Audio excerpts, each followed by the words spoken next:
Today I have a very prominent guest with me, Professor Blackman Richards. This is so exciting. I'm so excited to have you here with me for an important conversation like this. Thank you very much. Because you've been a mentor to me. And just for the viewers at home who doesn't know you as well as I do, Professor Blackman has been an educator for over 25 years. Wow. You are also the founder and CEO of Foreign Women International. Yes. Wow. And I don't know how you do all of this, because I know that organization is focused on helping girls and women around the globe, right? And you are also the current Sikh director of the program is in Queen's College, New York. And that program is also dedicated to helping minority students get higher education opportunity. Yes. Yes. And the other thing that people might not know, Professor Blackman was my first boss. I didn't even know that. That is good to know. And you gave me the first break. You know, when people say I had my first break in my profession, you were that person. You didn't ask for my resume. You just gave me the job. And we'll probably do a different segment on that. But today I wanted to ask you a very important question.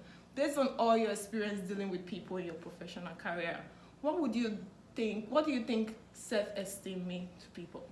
So first of all, I want to say thank you to Aiki. I think I have a lot of admiration for this young woman. The first time I saw you, I just saw something in you and I knew this girl is going places. And I'm so very happy for this space and this time, and I'm very proud. I think it's an awesome thing to do.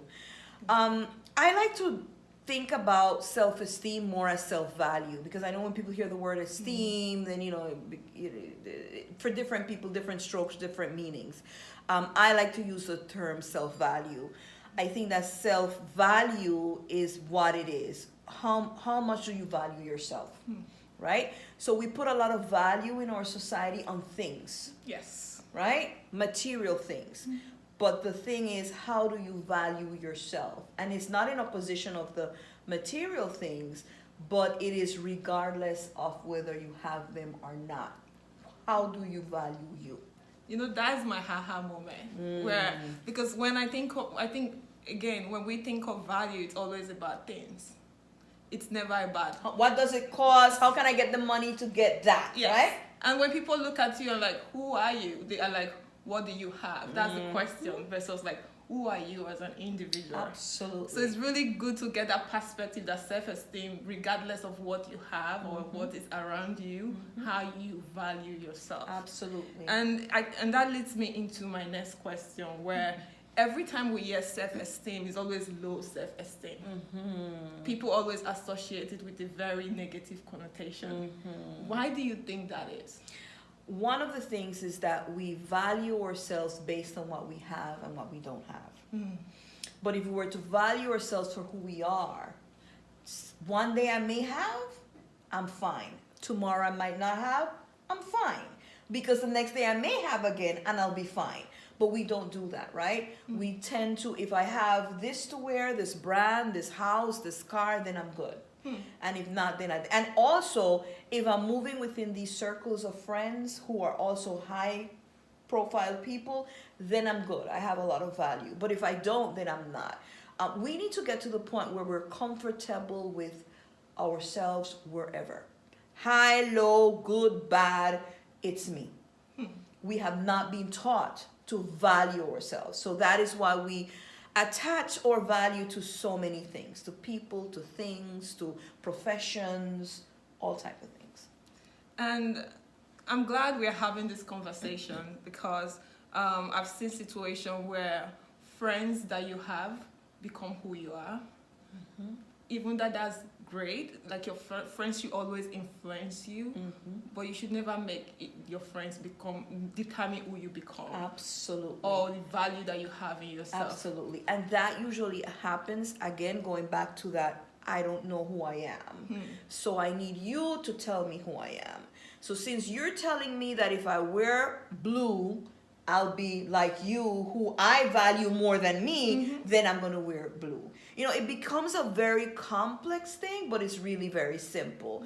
If I value myself enough, it really doesn't matter what you wear, who you are, that's you. Yes. And I'll admire you for that, but I need to do me, right? So we need to, and especially women, we have to revisit and change the way we view ourselves and the way we value ourselves. Because that also brings us to, why are women so competitive and hard with each other? It's because we don't value ourselves. Yes. If my sister makes it, good That's for okay. her. It's okay. It doesn't say anything about me. Yes. Right? I'm there to support her. I'm there to cheer her on. But when we start looking at, oh, how can I cut her down? Why did she get it and not me?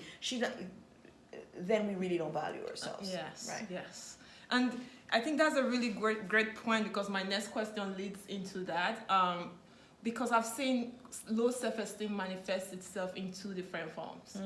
I've seen people come from the oppressive side of low self-esteem, being that person is the person that never feel like they're worth anything, that's always looking for validation, and the oppressor, which are the people who never want to agree that they have low self-esteem. Therefore, they kind of treat other people less than themselves in order for them to feel better. Yeah. Like, what do you think leads people to that level, or those two traits of low self-esteem?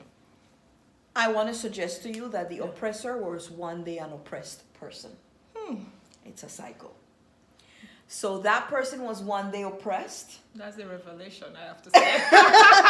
And one day they decided, I will no longer be oppressed. And instead of saying, I need to value myself for who I am, they decide, I'm going to be the oppressor of others. So that is sometimes why they cannot see that they're being oppressive, because they are not able to deal with their past of oppression. Right? That's deep. So that's a cycle, and that's a cycle that needs to break. So chances are that the oppressed, if they're given a chance, they will become the oppressor. The thing here is, how do we get the oppressed to value themselves enough to not fall under the yoke of the oppressor? Whoa. Right? This is why I love this woman. So much wisdom. Just in 2 seconds, you've just revealed generation of wisdom. And you know, let me give a good example of that. Please. A practical example. Tyler Perry. Tyler Perry, where was it, last week or week before last, opened his own studio. Yes. One of the biggest studios in the nation and the world. People wondered, how did he do that? Tyler Perry comes from a background of oppression. Yes. A background of abuse. But within himself, he understood and he learned to value himself. Yes. And that made him break the barriers that he broke. Instead of becoming the oppressor, which is typically what would happen, he decided to become a liberator. Yes. Because he understands his value. Yes. And when that eventually happens, it becomes like miracles. Like, it becomes a ripple of miracles. The universe aligns with you. Yes. Everything aligns with you, and the path starts to open up. Yes.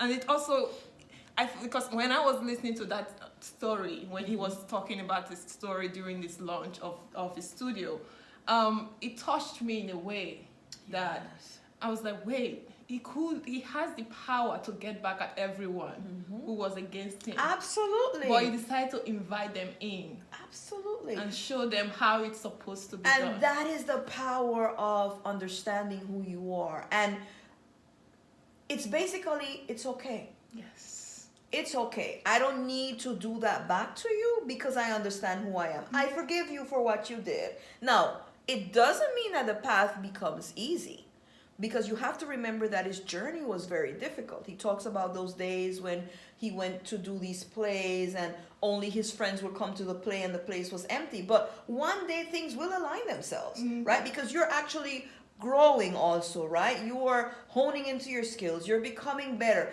because you're concentrated on your value and not on things. I need to get this, and the other person is saying that. He was concentrated on his skill. His skill as a performer, as a producer, he was focused on that, and things rose and aligned themselves. So I guess my final question for this episode, because I think in the next episode I would like to ask you more, like, what are some of the basic steps we can use in getting out of that feeling of low self-esteem. But my final question to you for this episode is, does that mean that if you have a low self-esteem, whether as the oppressor or the oppressed, it's possible for you to rebuild your confidence? It's possible for you to rebuild yourself and just that self-value and just develop that for yourself? Absolutely. There's hope for everyone. Once the sun is shining, there's hope for everyone.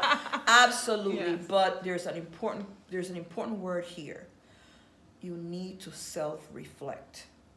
Many times people do not know how to self-reflect because we're not taught that, right? We're taught you did well, you did wrong, right? But nobody teaches you to sit and think, right? In self-reflection, and you start to review your actions, your day, your word, you start to realize, okay, I needed to do this differently. I needed to change that. I need to view this challenge differently. You have to self-reflect. This could not have ended better. In my last episode, I talked about the importance of self. Yes. Like, you really need to know yourself. Absolutely. You really need to spend time with yourself. There's just so much going on around us. And like you said, you need to self-reflect. Absolutely. I feel like we've touched on very important notes in this episode. You've told us that the meaning of self-esteem is self-value, irrespective of what you have. It doesn't really matter. It's all about self-value.